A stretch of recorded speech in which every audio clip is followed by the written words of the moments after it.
The galaxy stretched before humanity like a vast, glittering web of power and subjugation.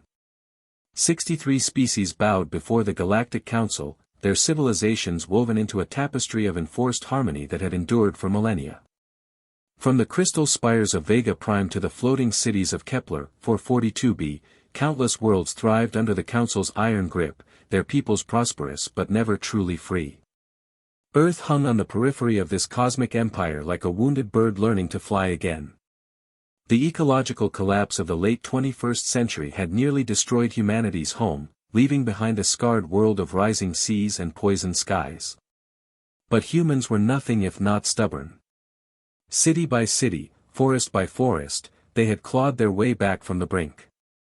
The gleaming arcologies of New Geneva and the floating farms of the Pacific Restoration Zone stood as testaments to human resilience, though their power grid still flickered on cold nights, and their government still counted every calorie.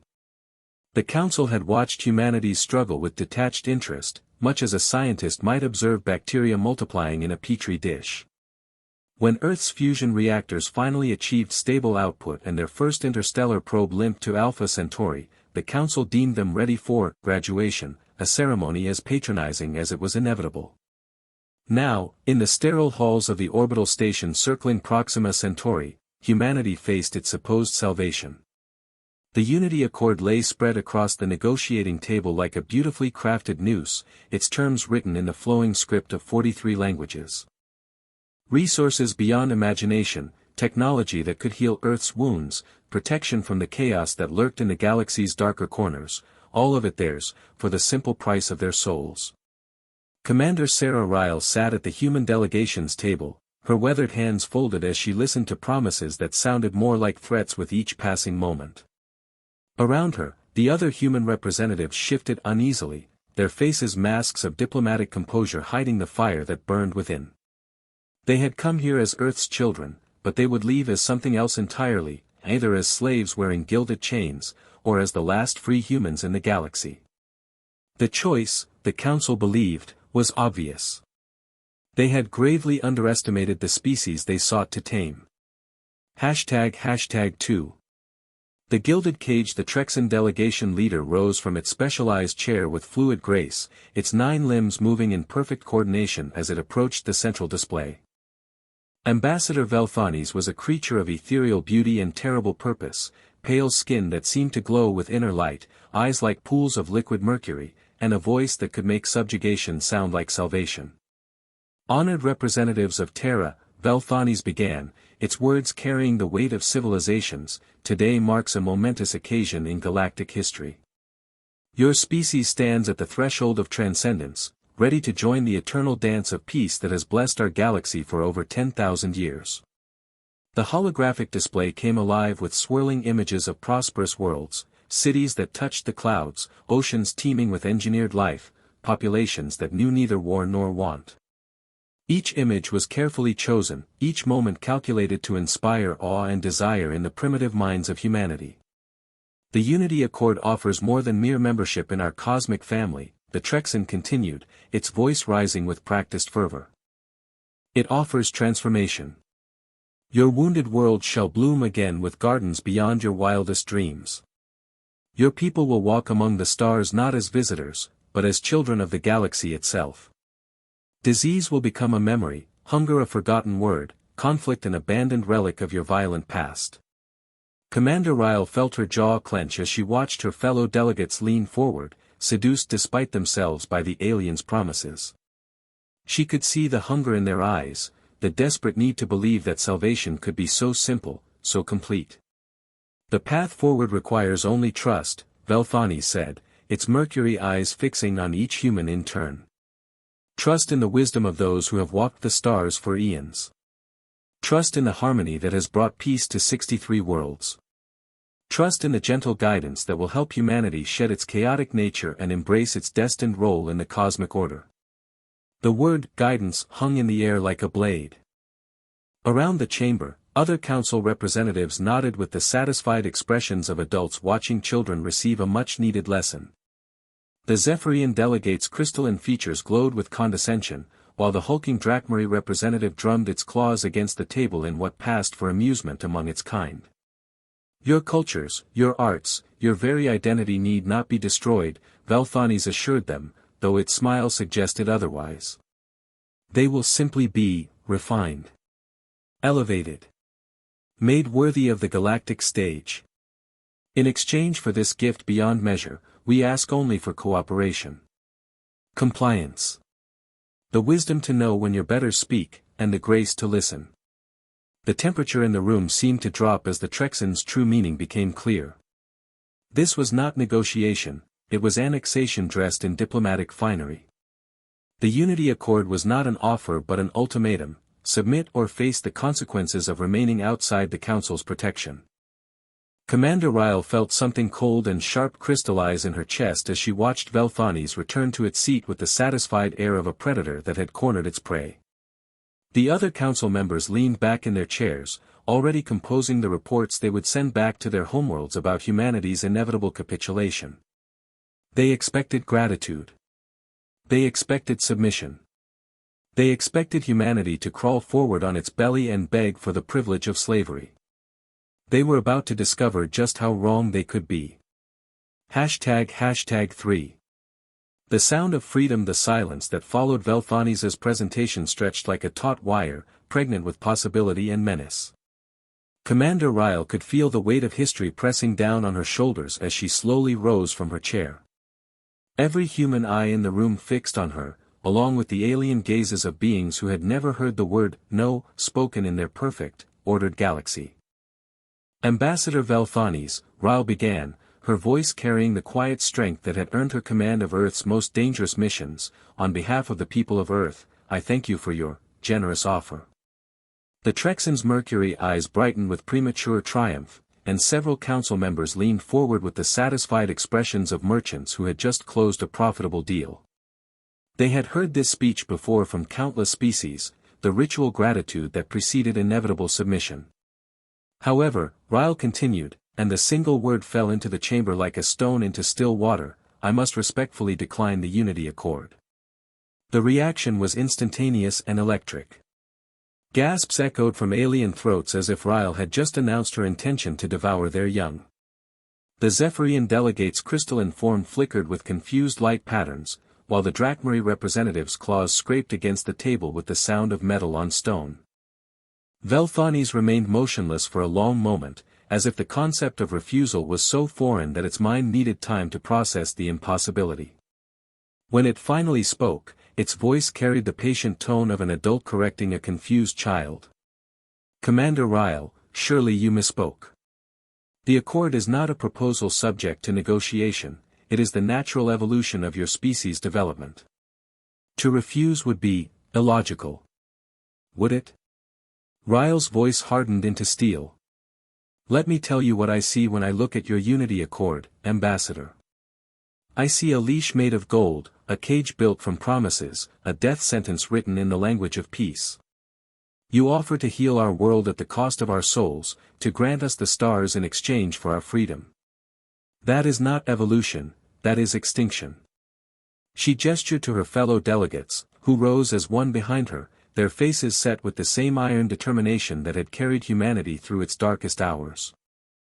We did not crawl back from the brink of destruction, did not rebuild our world from ashes and tears, just to hand it over to new masters. Earth has had enough of those who would rule us for our own good. The chamber erupted in chaos. Council members began speaking in rapid bursts of their native languages, their voices rising in pitch and urgency. The Trexan's pale skin flushed with darker patterns as it struggled to maintain its composure. You cannot simply walk away from galactic civilization.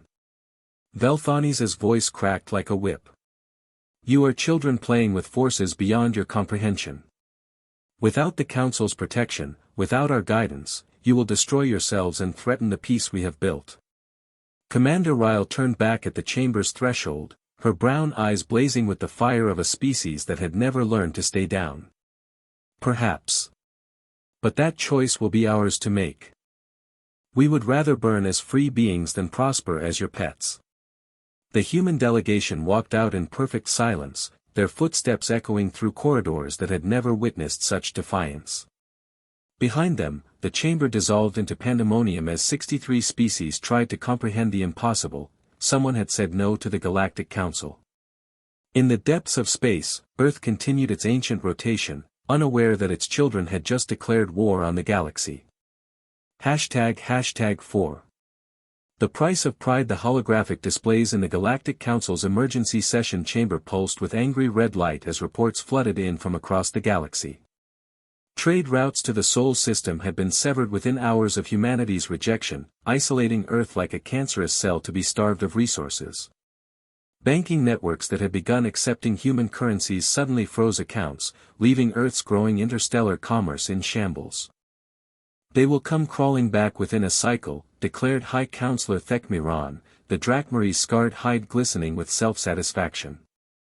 Cut off their toys, their pretty baubles from the outer worlds, and watch how quickly their pride crumbles. Ambassador Velthanes was less certain. In its 1,000 years of service to the Council, it had overseen the integration of 47 species. Some had required gentle persuasion, others had needed firmer guidance, but all had eventually seen reason. Humanity's reaction was unprecedented.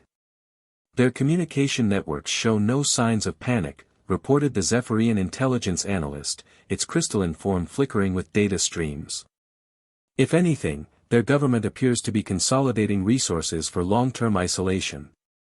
They're recalling their exploration vessels, reorganizing their merchant fleet for defensive formations. Posturing, Thekmiran growled. They have no concept of what they face. Let them play at being warriors, the galaxy will teach them their place. But even as the Council plotted their next moves, cracks began to appear in their perfect order. In the shadows between star systems, in the forgotten colonies that existed at the mercy of Council trade policies, whispers began to spread. The humans had said no. Someone had finally said no. On Earth, Commander Riyle stood in the rebuilt Pentagon, watching as every screen displayed the same message: isolation was complete. No ships would carry Earth's goods, no stations would refuel human vessels, no worlds would offer sanctuary to humanity's scattered children across the galaxy. The Kepler colony has 3 months of supplies remaining, reported Admiral Chen, her weathered face etched with worry. New Eden has less than 2. We can't reach them through Council space, and our fastest ships would take years to make the journey through unexplored routes. Then we find another way, Riyle replied, her voice carrying the same unshakable resolve that had defied an empire. Send encrypted messages through the dark networks, smugglers, pirates, anyone who operates outside Council control. If there are other species who've grown tired of wearing chains, they'll hear about what we did. The response came faster than anyone had dared hope. Hidden transmitters across the galaxy began broadcasting on forgotten frequencies, carrying messages of support from the margins of civilization. The Kethvar mining guilds, brutally exploited by Council resource quotas. The remnant fleets of the scattered Yathak, whose homeworld had been relocated to make room for a Council administrative center. Dozens of minor species whose voices had been silenced by the greater good of galactic peace. They called themselves the Iron Pact, a name that spoke to their refusal to bend beneath the weight of imposed order. Within weeks, supply ships began arriving at Earth's outer settlements under false flags, carrying not just food and medicine, but weapons and allies hungering for a chance to strike back. The Galactic Council watched these developments with growing alarm as reports filtered in from across their territory. Compliance rates were dropping on 17 worlds. Labor productivity in the mining sectors had fallen to unacceptable levels. Most disturbing of all, their propaganda broadcasts about humanity's dangerous instability seemed to be having the opposite effect, making the humans appear not as threats to be feared, but as heroes to be emulated. Perhaps, Velthanes suggested during another emergency session, we should reconsider our approach. The Unity Accord could be modified. Made more appealing to their primitive sense of independence. The suggestion was met with absolute silence, as if the Trexan had proposed surrendering to a nest of insects. High Counselor Thekmiran's claws extended fully, scraping against the floor with the sound of gathering storm. The Council does not negotiate with defiant children, it snarled. If humanity wishes to learn their place through pain rather than pleasure, then pain they shall receive. It is time to remind the galaxy why our peace has endured for 10 millennia. The vote was unanimous. In the depths of space, ancient weapons began to stir, and the machinery of war ground into motion with the inexorable weight of destiny. #V. First Blood. The asteroid field of Epsilon Eridani had always been a haven for humanity's bold and desperate, miners seeking their fortune in the tumbling rocks, researchers studying the system's unique gravitational anomalies, and now, refugees carrying the last hopes of colonies cut off by the Council's blockade. The convoy of 15 ships moved through the debris field like shadows, their hulls scarred by years of hard service and their holds packed with everything from rare metals to sealed messages for loved ones trapped in distant worlds. Captain Elena Juno commanded the convoy from the bridge of the Defiant Spirit, a converted mining hauler that had seen more battles than most warships. Her weathered hands gripped the command console as proximity alarms began their deadly song, for ships emerging from behind a kilometer-wide asteroid, their sleek hulls bearing the flowing script and aggressive angles of Herxan design. Unknown vessels, this is Herxan Patrol Group Velketh, came the transmission, the alien voice carrying the supreme confidence of a species that had never known defeat. You are carrying unsanctioned materials through Council-protected space. Prepare to be boarded for inspection and confiscation. Juno felt a cold smile play across her lips as she opened a channel to her entire convoy.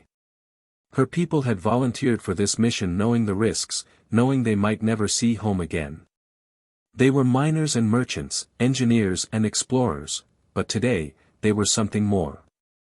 Herxan vessels, she replied, her voice carrying across space with the calm of deep ocean before the storm. This is Captain Juno of the Terran Merchant Marine. We are in neutral space conducting lawful business. Stand down and let us pass. The alien laughter that came through the comm system was like broken glass, sharp, cutting, dismissive. Terrans no longer have rights in civilized space. You will comply with boarding procedures or face immediate seizure of your vessels. Your species' recent difficulties with galactic law do not exempt you from consequences. The lead Herxan interceptor moved closer, its weapon arrays beginning to glow with lethal energy. Around the convoy, human ships began to spread out in the formation they had practiced countless times during their journey, not the scattered panic flight of civilians, but the precise deployment of wolves preparing to show their teeth.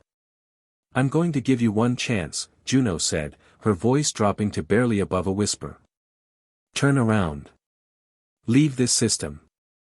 Forget you ever saw us. Because if you try to board even one of my ships, if you so much as scratch the paint on our hulls, I will show you exactly why humanity has never learned to kneel. The Herxan response was swift and predictable.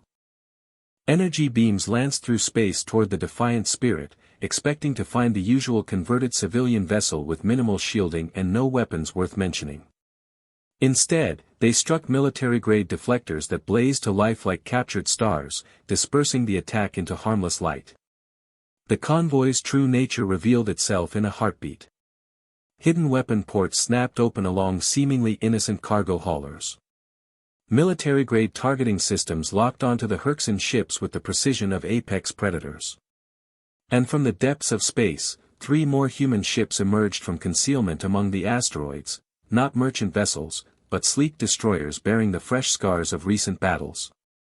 This is your last warning, Juno called out, her voice now carrying the authority of a species that had faced extinction and chosen to fight. Leave. Now. The Herxan commander's reply came in the form of a full weapons barrage from all 4 ships, energy beams and kinetic projectiles filling space with deadly light. It was the last mistake any of them would ever make. The human response was devastating in its precision and terrible in its restraint. Targeted strikes disabled 2 interceptors within seconds, sending them tumbling helplessly through the asteroid field. The 3rd vessel took a direct hit to its engine core and vanished in a brief, bright star. The 4th tried to flee, broadcasting desperate calls for reinforcement, only to be caught by one of the human destroyers and vaporized with ruthless efficiency.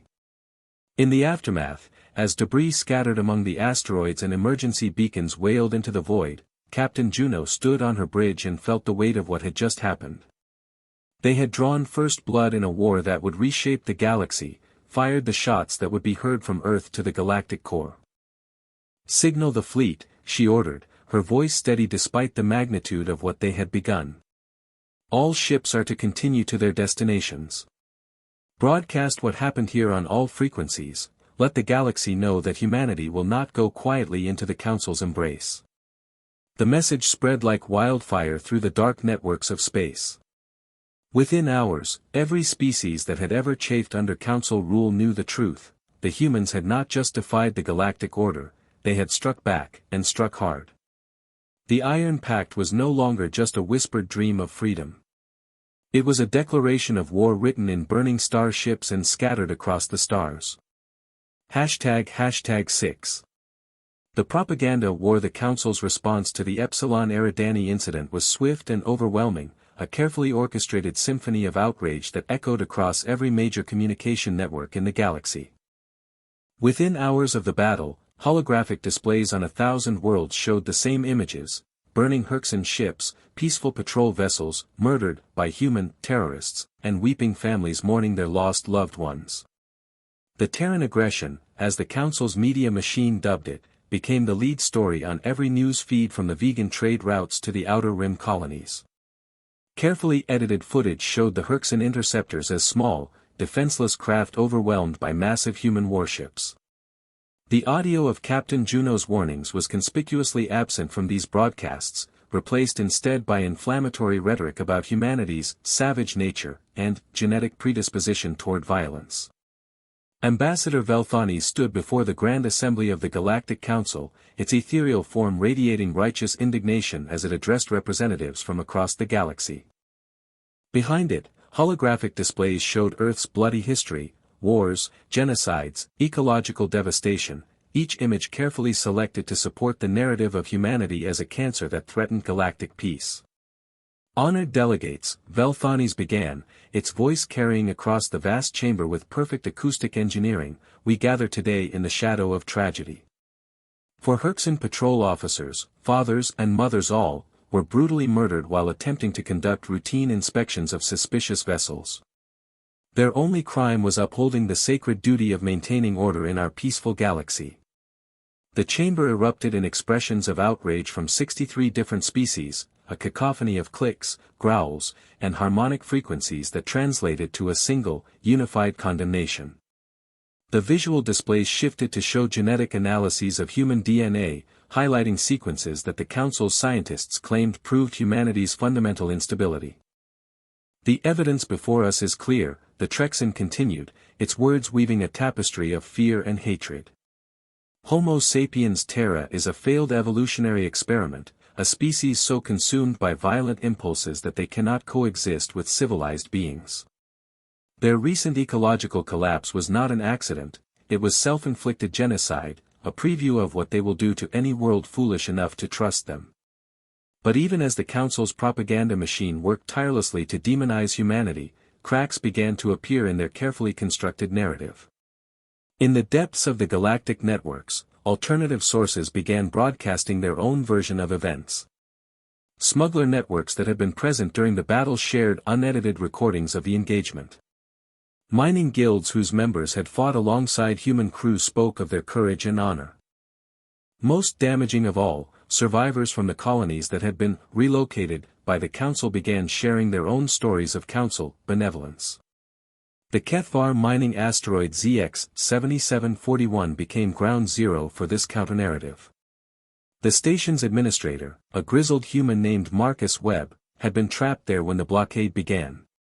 His daily broadcasts, transmitted through hidden relays across the dark networks, painted a very different picture of the peaceful galactic order. "They call us terrorists," Webb's gravelly voice crackled across subspace frequencies, but where were they when the Drakmari relocated the Yathak homeworld?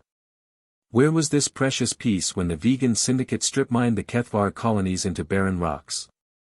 "They talk about our violent history, but they've been committing genocide for 10,000 years, they just call it progress." The response was electric. Across the galaxy, species that had been silent for generations began to find their voices.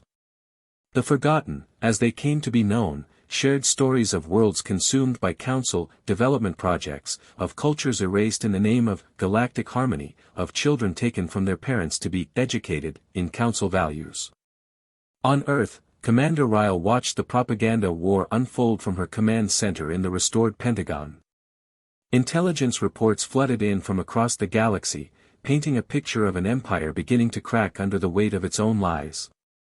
For the first time since walking out of the council chambers, she allowed herself a moment of hope. "They're losing control of the narrative," reported her intelligence chief, Colonel Sarah Martinez.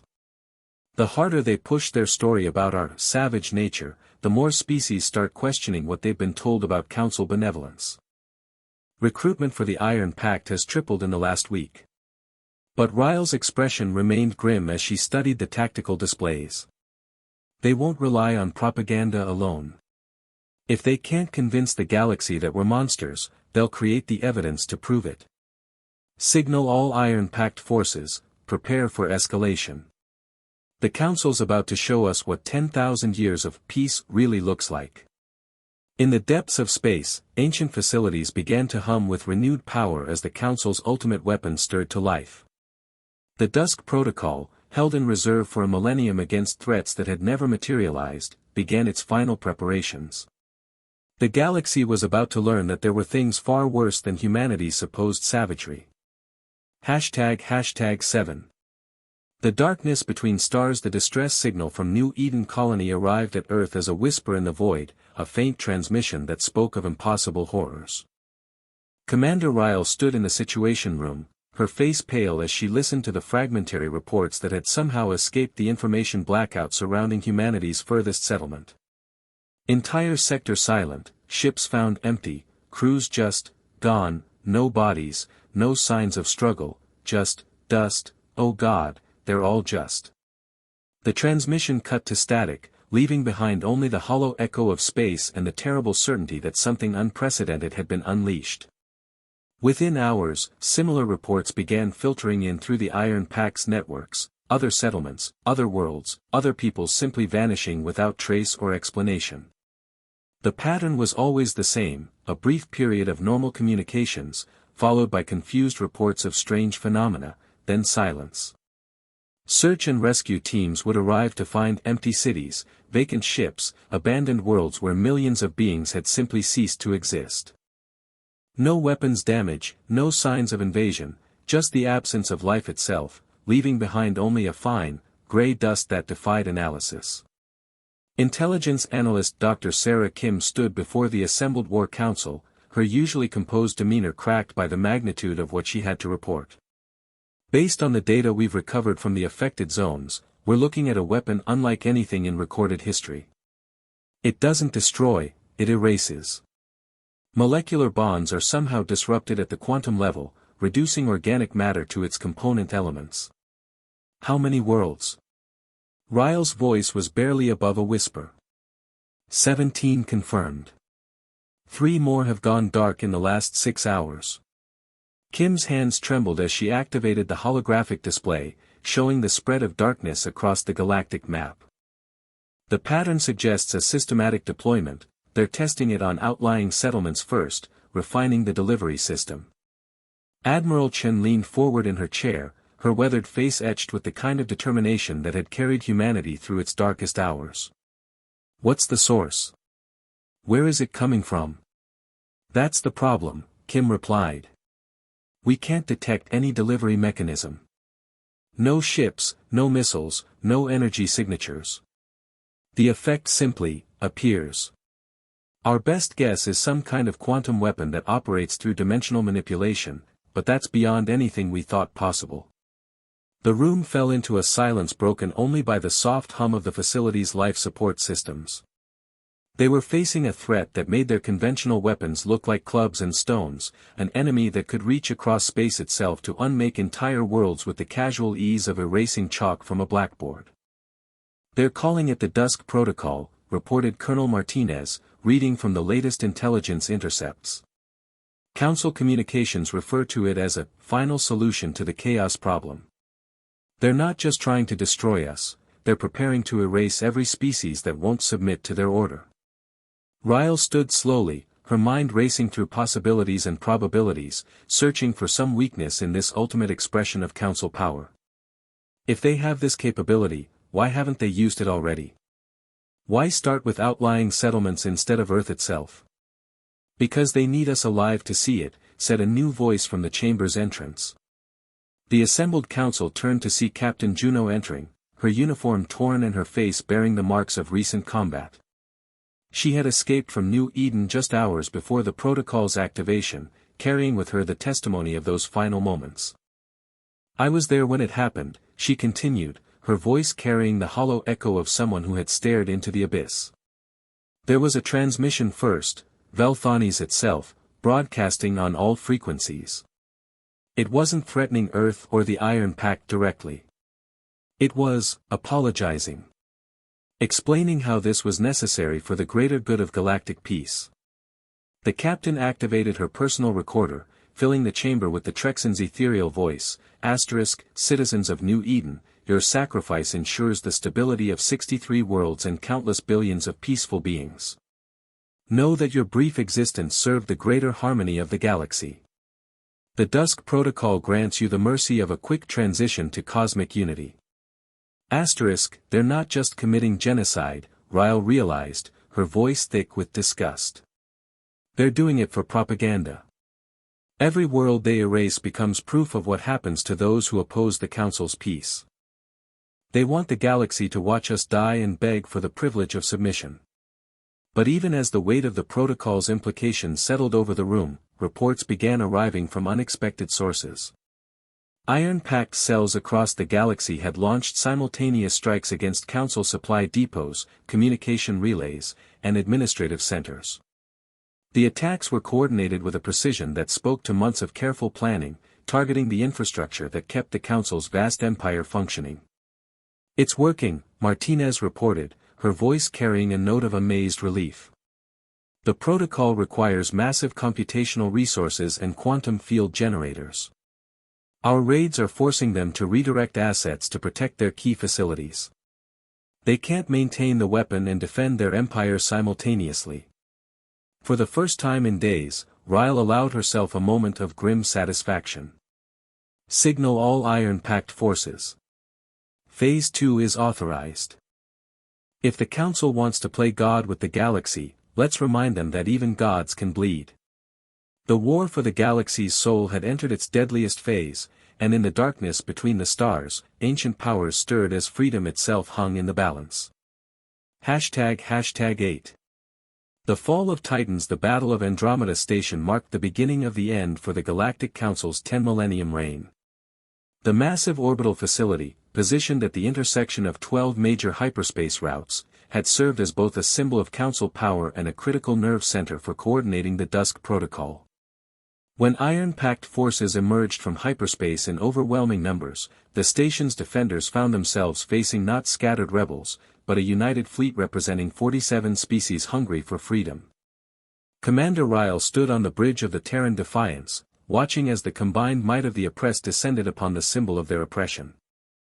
Human destroyers fought alongside Kethvar mining barges converted to warships, while Yathak remnant fleets provided covering fire for daring assault runs by species whose names had been forgotten by Council history. All units, this is Riyle, she broadcast to the massive fleet. Today we don't just fight for our own freedom, we fight to break the chains that have bound the galaxy for centuries. Show them what happens when the forgotten remember their strength.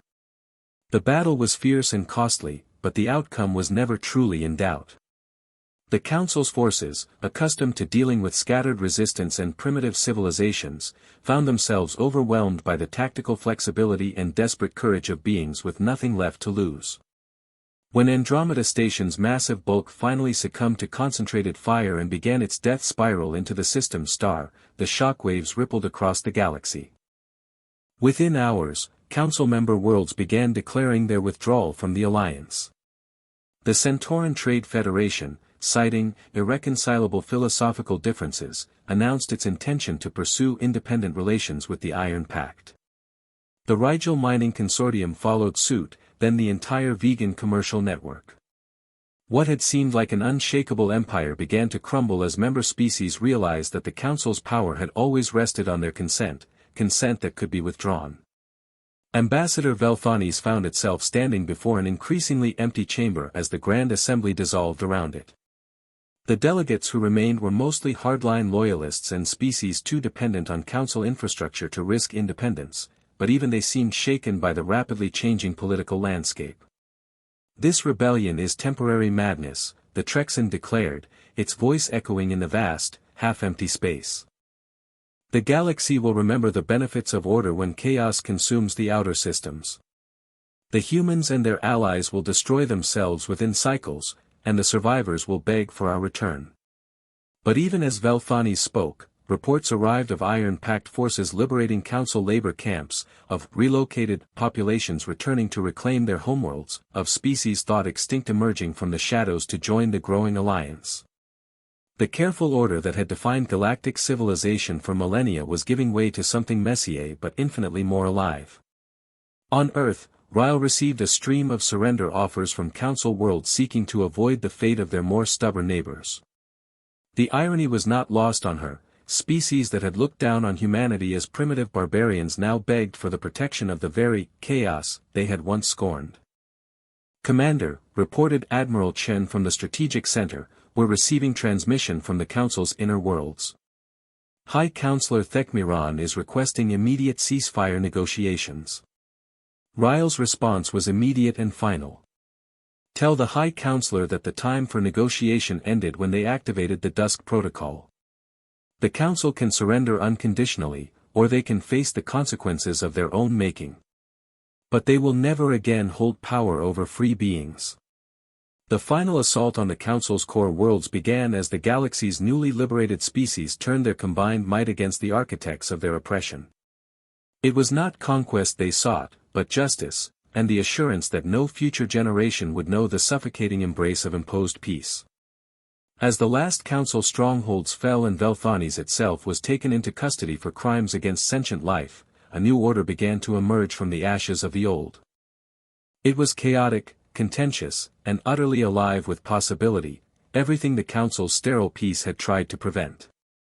Standing on the observation deck of her flagship as Earth came into view, Commander Riyle felt the weight of history settling on her shoulders. They had won their freedom, but the real work was just beginning.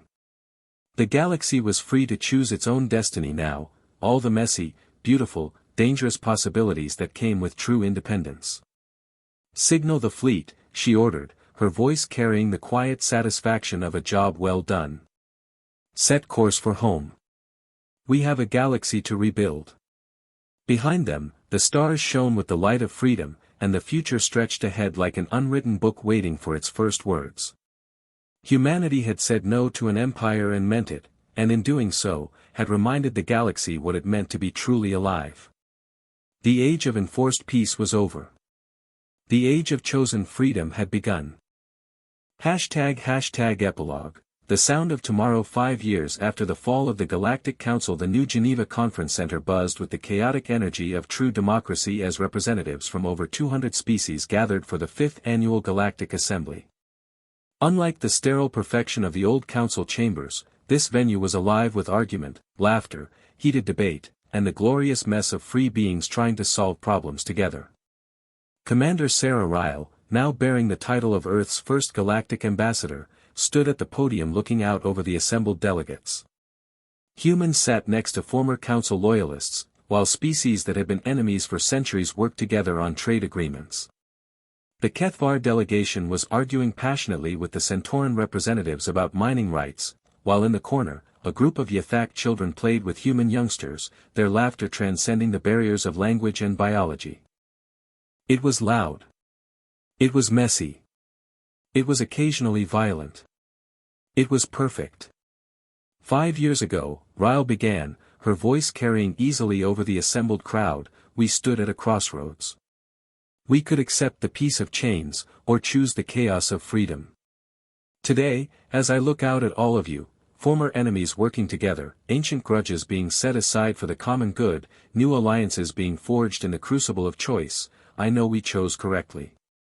The response was not the uniform applause that had once greeted council pronouncements, but something far more precious, the authentic reaction of free beings expressing their genuine feelings.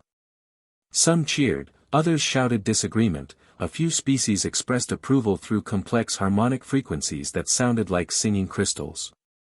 We don't have perfect peace, Riyle continued.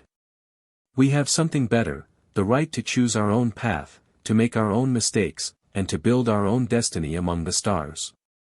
We have the right to say no, and to mean it. In the years since the Council's fall, the galaxy had indeed known conflict. Trade wars, territorial disputes, ideological clashes, all the messy complications that came with genuine freedom. But it had also known unprecedented cooperation, innovation, and growth. Species that had stagnated under Council rule discovered new purpose and vitality. Art flourished, science advanced, and exploration pushed into previously forbidden regions of space. Most importantly, the galaxy had learned to solve its own problems without an overseeing authority imposing solutions from above. The Iron Pact had evolved into a loose confederation of mutual defense treaties and trade agreements, allowing member species to maintain their independence while cooperating on issues of common interest. As the assembly continued its boisterous work, Riyle stepped outside onto the observation deck and gazed up at the stars. Somewhere among those points of light, former Council worlds were rebuilding their identities as free societies. Somewhere else, species that had been relocated were returning to their homeworlds to plant new flags and sing old songs. And somewhere beyond the rim of explored space, new civilizations were developing without the looming threat of eventual absorption into someone else's idea of perfection. A soft chime announced an incoming message on her personal communicator. The holographic display showed the weathered face of Captain Elena Juno, now commanding the exploration vessel Free Spirit on humanity's first deep space mission into the galactic void. Sarah, Juno's image said with a grin, "You need to see this. We've made contact with a species out here that calls itself the Wanderers. They've been hiding in dark space for 3,000 years, waiting for the Council to fall. They want to know if it's safe to come home." Riyle smiled as she composed her reply, "Tell them yes. Tell them it's finally safe to be free." As the message streaked across space toward the unknown regions where new friends waited, Riyle returned to the conference center and the beautiful chaos of democracy in action. There would be more challenges ahead, more difficult decisions to make, more moments when the galaxy would have we make our own. Asterisk, final words of Commander Sarah Ryle's address to the 5th Annual Galactic Assembly, as recorded in the New Geneva Accords.